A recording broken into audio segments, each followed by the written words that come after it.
Hai, ketemu lagi. Ini aku nih ya, lagi siap-siap mau berangkat buat vaksin, vaksin COVID yang pertama. Akhirnya setelah kita register sekitar bulan Maret, terus akhirnya alhamdulillah dapat ya, konfirmasi kalau kita hari ini divaksin untuk yang pertama kali. Dikasih tahu juga sama sama pihak rumah sakit harus pakai baju yang tidak boleh ketat, maksudnya lengannya gitu kan ya, supaya gampang, nanti proses vaksinasinya. Terus tidak boleh pakai masker yang dari bahan kain, kan aku juga kan bikin juga tuh masker yang dari bahan kain, itu tidak boleh karena menurut mereka tidak higienis. Jadi disarankan untuk memakai masker yang seperti ini, yang disarankan oleh mereka gitu. Nah sekarang lagi siap-siap nih mau berangkat gitu. Muka aku kenapa sih merah? Anyway, ya udah, nanti kita lihat ya keadaannya di sana seperti apa sih. Aku juga penasaran gitu kan ya, karena kan selama ini ngedenger dari teman-teman itu prosesnya seperti ini seperti ini. Nah sekarang aku akan mengalami sendiri nih gitu kan ya, makanya aku share deh ke kalian seperti apa gitu. Nah kalau mau tahu kelanjutannya, always stay tune and berangkat dulu yuk. Sampai ketemu nanti.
Akhirnya setelah berliku-liku naik turun bukit, kita sampai juga nih di rumah sakitnya gitu. Cari parkir aja dulu ya.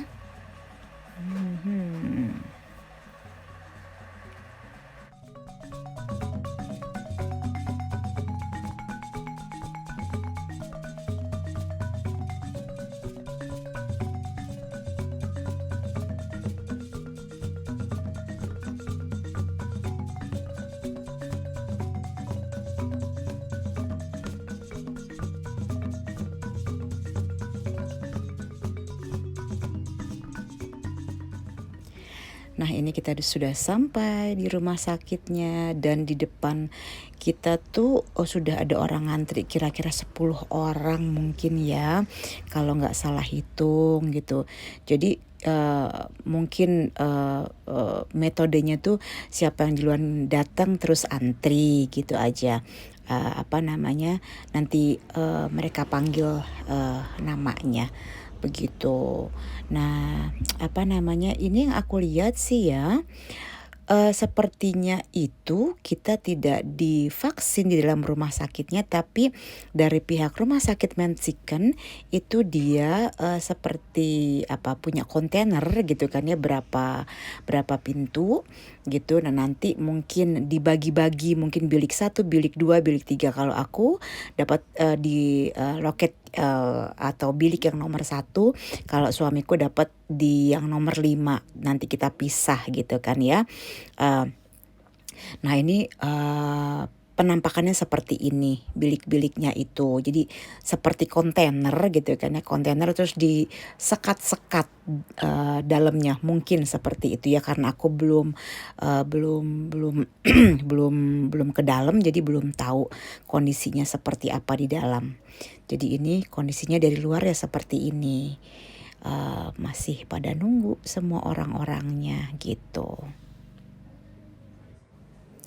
Barusan namaku dipanggil, terus kita ke loket ditanyakan apa kartu asuransinya, terus ID cardnya, dan terus mereka mempunyai pertanyaan apa namanya itu, ada 3 pertanyaan penting di situ. Pertanyaannya apakah aku pernah terjangkit COVID, apakah aku sedang hamil, apakah aku sedang demam, seperti itu. Dan ditanyakan juga apakah aku alergi terhadap obat-obatan, itu pertanyaannya. Karena aku tidak mempunyai gangguan seperti yang mereka ajukan kepada aku gitu kan.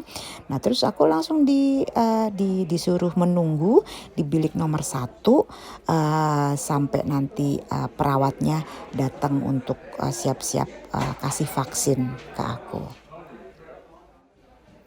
Nah akhirnya deh sudah divaksin, barusan sudah disuntik ya, dan apa tinggal mau dikasih plester.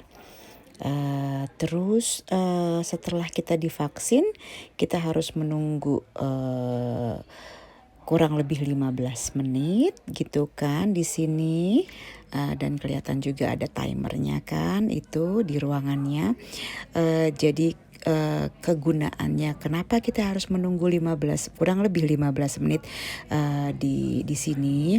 Jadi kalau ada orang yang disuntik dan ada reaksi tiba-tiba terutama alergi jadi langsung bisa ditangani oleh pihak rumah sakit. Itu kegunaannya. Selesai divaksin, kita dapat sertifikat yang tertulis nama kita, vaksin jenis apa yang kita dapat. Memang tadi aku tanyakan ke suster, aku dan suami mendapatkan vaksin yang jenis apa. Karena di Swiss itu kan kita punya 2 vaksin, yang pertama Pfizer, yang kedua Moderna. Jadi aku sama suami kita dapat Moderna kita hari ini. Nah, terus setelah dapat kita sertifikat dari rumah sakit, terus kita juga dapat kita juga mendapat lembar informasi tentang vaksin Moderna, tentang side effect apa saja.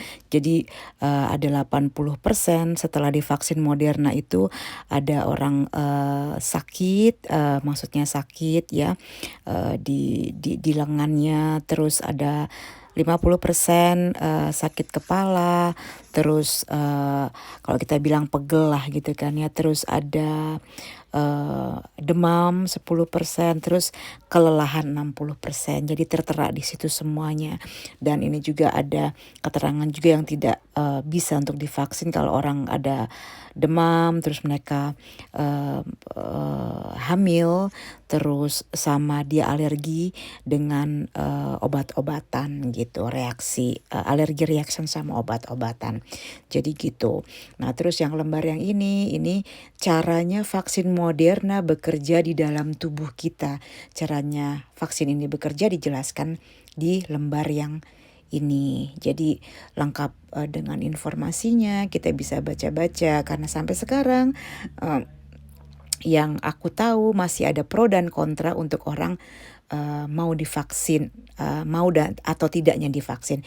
Jadi ini lembar informasi ini berguna sekali buat kita. Jadi begitu keterangannya. Oh ya, aku mau nambahin juga. Setelah divaksin, lengan kananku itu mengalami efek samping pegal selama 2 hari. Itu aja kok efek sampingnya dari aku ya, karena badan orang kan beda-beda ya efek sampingnya. Alhamdulillah ya sudah selesai divaksin. Sekarang kita mau jalan pulang. Untuk vaksin yang kedua nanti aku dan suami mendapatkan jadwal tanggal 28 Juni untuk yang kedua. Jadi kita akan ke rumah sakit ini untuk nanti vaksin yang kedua. Oke, kalau gitu sampai di sini saja ya ceritanya tentang hari ini aku mendapatkan vaksin yang pertama. And then kalian sehat-sehat ya. Take care. Kita akan ketemu di cerita-cerita selanjutnya. Have a nice day and bye-bye.